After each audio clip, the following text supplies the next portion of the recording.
চট্টগ্রাম ১ মিরসরাই আসনে উত্তপ্ত ভোটের মাঠ। নির্বাচন যত ঘনিয়ে আসছে ততই বাড়ছে উত্তেজনা, আলোচনা। শঙ্কা বাড়াচ্ছে অস্ত্রের ঝনঝনানি। এত কিছুর পরও ভোটারদের মাঝে চলছে নানামুখী হিসাব নিকাশ, সমীকরণ। মামুনুর রশিদ অভির রিপোর্ট, ছবি তুলেছেন মোহাম্মদ জালাল।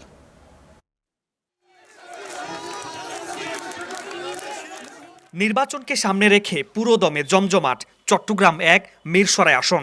এর প্রতিটি গ্রাম, বাজার, গুরুত্বপূর্ণ সড়ক সবখানে এখন নির্বাচনী আমেজ। জাতীয় সংসদে এই এলাকার জনগণের কণ্ঠস্বর কে হবেন তা নিয়ে ভোটারদের মাঝে চলছে নানা সমীকরণ।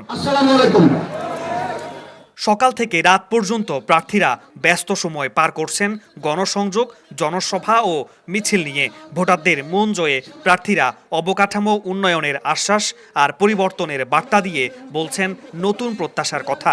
তবে ৫ আগস্টের পর আসনটিতে সংঘাত, সহিংসতায় ব্যবহৃত অস্ত্রের ঝনঝনানি নিয়ে উদ্বেগ প্রকাশ করেন বিএনপি মনোনীত প্রার্থী নুরুল আমিন। আওয়ামী লীগের রেখে যাওয়া অস্ত্রগুলো এখন একটা গোষ্ঠীর কাছে আছে। ওই অস্ত্রগুলো উদ্ধার করার জন্য আমরা বলেছিলাম, এখনো উদ্ধার হয় নাই। এই জায়গায় আমাদের কিছু শঙ্কা আছে। জামায়াতে ইসলামীর প্রার্থী অ্যাডভোকেট সাইফুর রহমানের দাবি, পুলিশের তালিকাভুক্ত সন্ত্রাসীরা এখনও প্রকাশ্যে চলাফেরা করছে, হুমকি দিচ্ছে প্রতিদ্বন্দ্বী প্রার্থীদেরও। ফলে ভোটের মাঠে পেশি শক্তির ব্যবহার নিয়ে শঙ্কা প্রকাশ করেন তিনি। বিভিন্ন জায়গায় আমরা শুনতে পাচ্ছি তারা নির্বাচনে ভোট কেন্দ্রে ইন্টারফেয়ার করবে, ভোট কেন্দ্রে পরিবেশ নষ্ট করবে। এখনও পর্যন্ত মিরসরাইতে কিন্তু দাগি অপরাধীরা ঘুরছে, যাদের বিরুদ্ধে মামলা রয়েছে তারা ঘুরছে।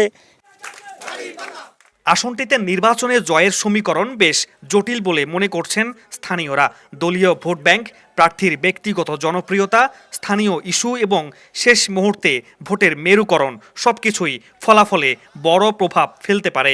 তবে সৎ ও যোগ্য প্রার্থীকেই প্রতিনিধি হিসেবে বাছাই করার কথা বলছেন ভোটাররা।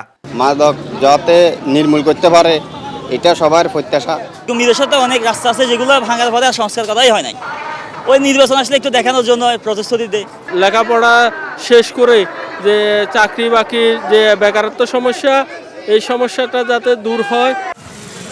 ২৪-এর ৫ আগস্ট রাজনৈতিক পট পরিবর্তনের পর মিরসরাইয়ে এখন পর্যন্ত ১৪টি হত্যাকাণ্ডের ঘটনা ঘটে, এর মধ্যে ১২টি রাজনৈতিক। মামুনুর রশিদ অভি, স্টার নিউজ, চট্টগ্রাম।